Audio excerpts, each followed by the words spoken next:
नमस्कार, मी संदीप बेसरकर. वनी न्यूज 24 या मराठी न्यूज चॅनलमध्ये सर्व प्रेक्षकांचे स्वागत करतो. वनी विधानसभा क्षेत्रात वाढत्या ड्रग तस्करीवर राजू उंबरकर यांनी हल्लाबोल करीत वनी येथे आयोजित मनसेच्या सभेत मनसे नेते राजू उंबरकर यांनी वनी विधानसभा मतदारसंघातील वाढत्या ड्रग तस्करीच्या प्रश्नावर तीव्र चिंता व्यक्त केली आहे. परिसरात मोठ्या प्रमाणात अंमली पदार्थांचा शिरकाव होऊन युवक वर्ग नशेच्या आहारी जात असल्याचा आरोप त्यांनी केला. यासाठी पोलीस प्रशासनाला जबाबदार धरत ड्रग्ज रॅकेटमधील मुख्य आरोपींना अटक करण्यात पोलीस अपयशी ठरल्याचे ते म्हणाले. अंमली पदार्थाच्या तस्करीवर कठोर कारवाई करून मुख्य सूत्रधाराला तात्काळ अटक करावी अशी मागणी त्यांनी यावेळी सभेतून केली. हा वनी मतदारसंघ ड्रग्स सारख्या मोठमोठ्या अंमली पदार्थाच्या विळख्यात आवरत चाललेला आहे. ड्रग्स असो, गांजा असो, अवैध दारू असो, हा एवढा सोन्यासारखा मतदारसंघ माझा ड्रग्स सारखं वनी शहरामध्ये पावली ड्रग्स भेटावं, जागोजागी ड्रग्स भेटावा, याचं श्रेय कोण घेणार? मला याचं पोलीस यंत्रणेने उत्तर द्यावं की या गावामध्ये, एवढ्या लहान गावामध्ये, खेडोपाड्यामध्ये जर ड्रग्ज भेटत असेल, परंतु या ड्रग्जचा आरोपी, मुख्य आरोपी कधी पकडणार हे आम्हाला आधी सांगा. याचं उत्तर नाही देणार.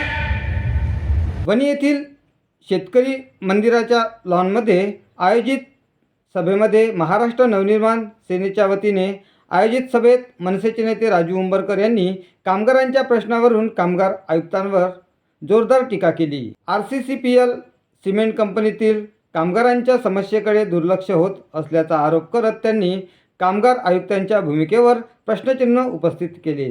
कामगारांना न्याय मिळाला नाही तर मनसेच्या वतीने आणखी तीव्र आंदोलन छेडण्याचा इशाराही त्यांनी यावेळी दिला.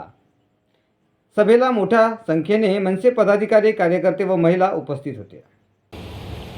तो कामगार आयुक्त तो काय झक मारतो, त्याची ड्युटी नाहीये की जे कामगार काम करतायत त्यांना योग्य सुविधा मिळते की नाही, त्यांना पगार व्यवस्थित मिळतो की नाही, त्याचं पाहायचं काम नाही. त्याचा रोल आम्ही पूर्ण करायचा आणि तो भडवा फक्त पैसे खायचा कंपनीकडून आणि माझ्या कामगाराचा जीव घ्यायचा. एवढा स्वस्त वाटला का तुम्हाला जीव? अरे तिथं जर एखादं लेकरू काम करता करता मेलं, काय उत्तर द्यायचं त्याच्या आईला? तुम्ही काय द्याल त्याच्या आईला? तुम्ही 10 लाख रुपये द्याल, 15 लाख रुपये भरणा द्याल, तिथं लेकरू तुम्ही परत करू शकणार आहेत का?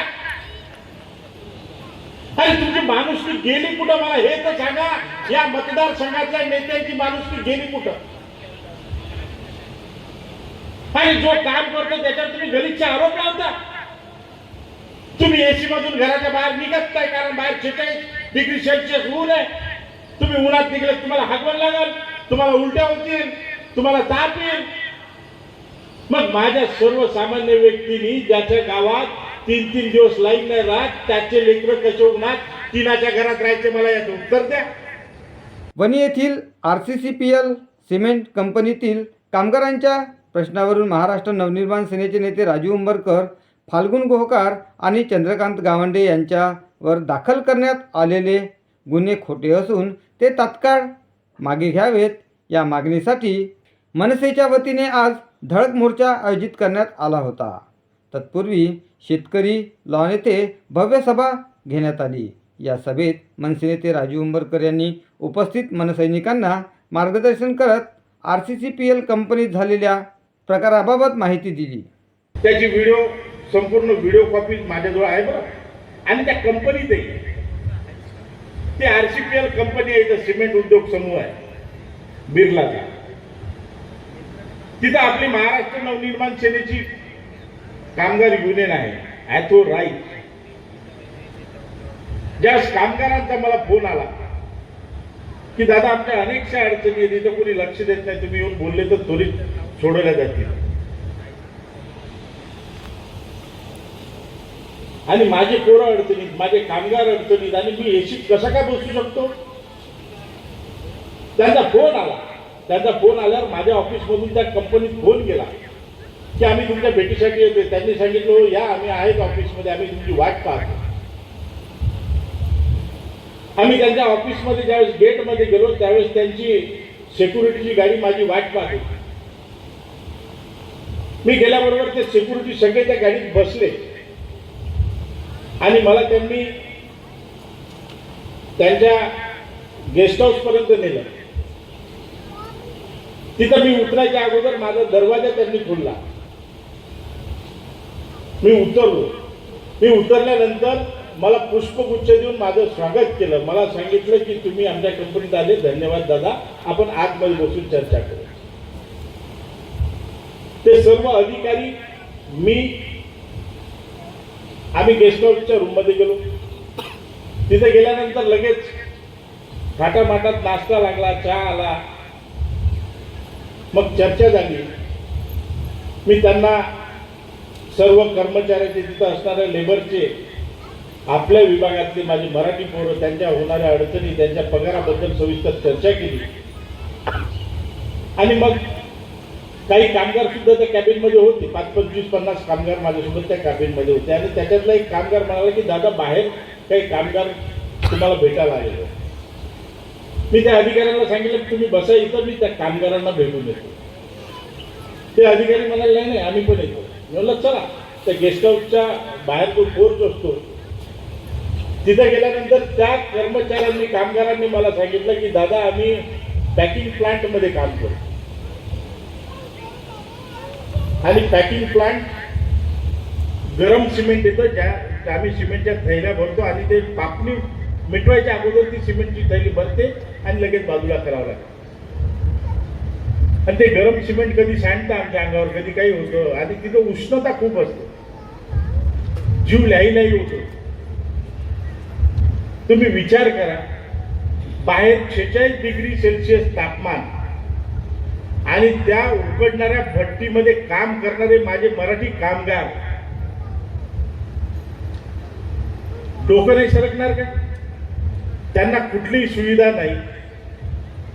आणि जर हा राजू उंबरकर जर चूप बसला असता तर त्या कामगारापैकी एखाद्याचा मुडदा गेला, पडला असता, त्यावेळेस मी बोललो असतो.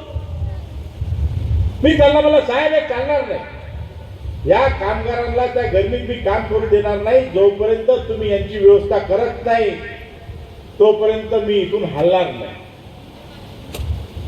ते म्हणाले नाही नाही दादा, आम्ही आत्ता लगेच, आम्हाला माहिती नव्हतं. अरे तुम्हाला माहिती नाही, तुमच्या कंपनीत काय चालू आहे तुम्हाला माहिती नाही.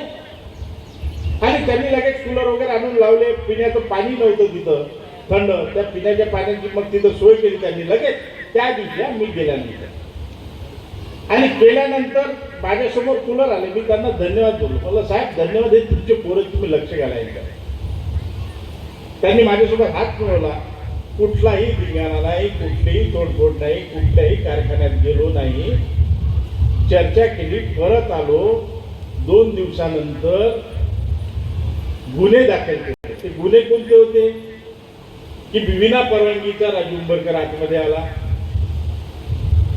मग का माझ्या बापाची गाडी तिथे घ्यायला आली ती? मला कंपनीची गाडी होती ना, सिक्युरिटीची गाडी होती ना. विना परवानगीने प्लांटमध्ये आला. मग माझं स्वागत कोणी केलं? सासरा होता माझा तिथे उभा, कंपनीने केलं ना. आणि कंपनीची काय बदनामी केली. याच्यात कंपनीची बदनामी आली कुठून? मी कंपनीच्या विरोधात काही बोललो की यांचं असं खराब असेल, तसं खराब असेल, तसं खराब असेल, असं केलं तर बदनामी.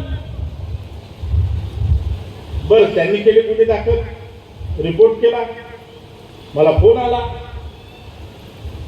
मी तिथल्या अधिकाऱ्याला सांगितलं की साहेब शहानिशा करा, जर दोषी असेल तर फासावर लटका. आणि जर त्याच्यामध्ये राजू उंबरकर आणि त्यांच्या सहकार्याचा जर काही रोल नसेल तर त्यांनी चुकीची तक्रार दिली, पोलीस स्टेशनची, पोलीस अधिकाऱ्यांची दिशाभूल केली, म्हणून त्यांच्यावर तक्रार दाखल करा. माझं चुकलं की बरोबर आहे?